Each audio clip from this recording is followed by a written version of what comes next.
A popular type of amendment to restrictions has been to focus on things like minimum credit scores, past behavior of owners or tenants, such as a criminal record, and other issues that might impact the quality of the person, the quality of the behavior of the person who's moving into a community. Well, for example, lots of my associations have asked to incorporate a restriction by amendment which says that felons who were convicted of a crime of a violent nature are not allowed to own or live in the community.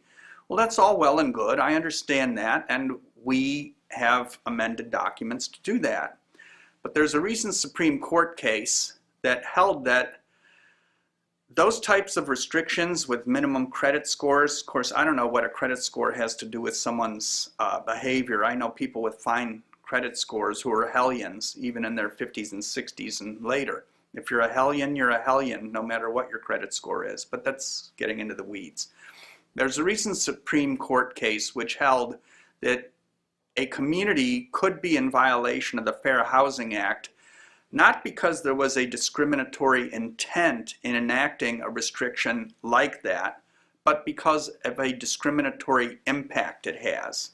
Now, how does that boil down in real life? It's pretty well known that minorities are incarcerated at a rate 2 to 5 times more often than whites, I guess, whether it's African Americans, blacks, I don't know, whatever, however you're describing a minority. It's pretty common that the so-called justice system has resulted in people going to jail for things that, or being convicted of things that maybe if they could afford to defend themselves, they wouldn't have been convicted. And so as a result, you've got lots of people out there with criminal convictions on their records, lots of people with very poor credit. Not many people escape the crash without declaring bankruptcy. I shouldn't say that.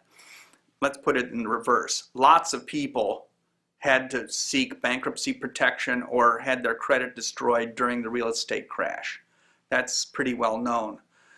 And even I don't have a 700 credit score, which I've seen another client, another community adopt, so I guess I couldn't buy or live in there. But the point is, if you have restrictions that may operate to have a discriminatory impact on minorities, you may find yourself the subject of a federal fair housing suit.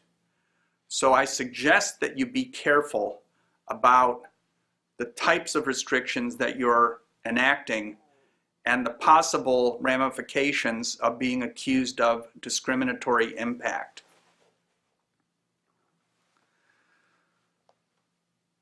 Directors and officers liability insurance, what is it? It's commonly called errors and omissions insurance, D&O or E&O insurance. The law doesn't specifically say that your association or your board has to have it, but I think it's vital, and I would never serve on a board without it. What it does is it protects the board from allegations that it was negligent in performing its duties. Boards get sued for all kinds of things, not the least of which are demands for money.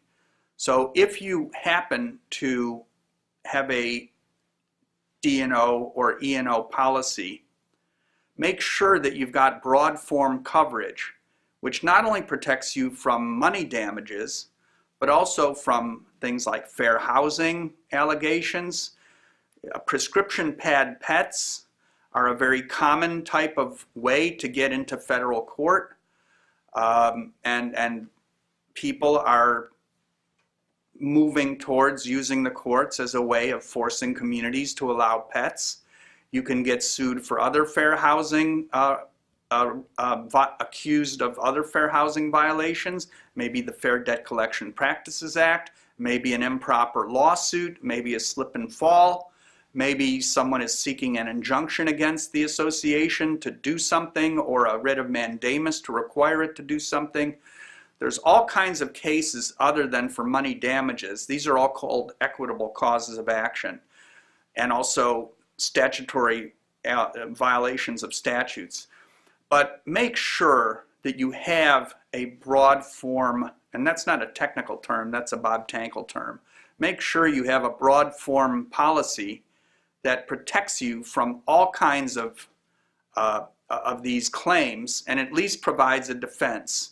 It may not pay ultimately for coverage. In other words, if you're found in violation, you're going to have to pay your own damages if they're found. But the vast majority of lawsuits involve, again, who's going to end up paying the legal fees and providing the defense for you. So make sure, in fact, do this. Ask your agent for a letter or email which says the type of coverage that you have. And while you're at it, make sure that you ask your agent to say that the coverage that you have, that the association has, meets all the requirements of your documents and the law, be it 718, 719, 720, whatever.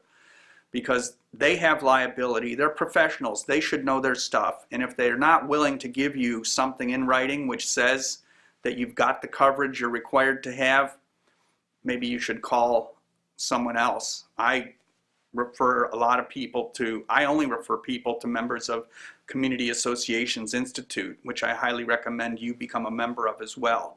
But be careful of what your insurance covers and doesn't cover, because as I said in another video, mayhem's everywhere.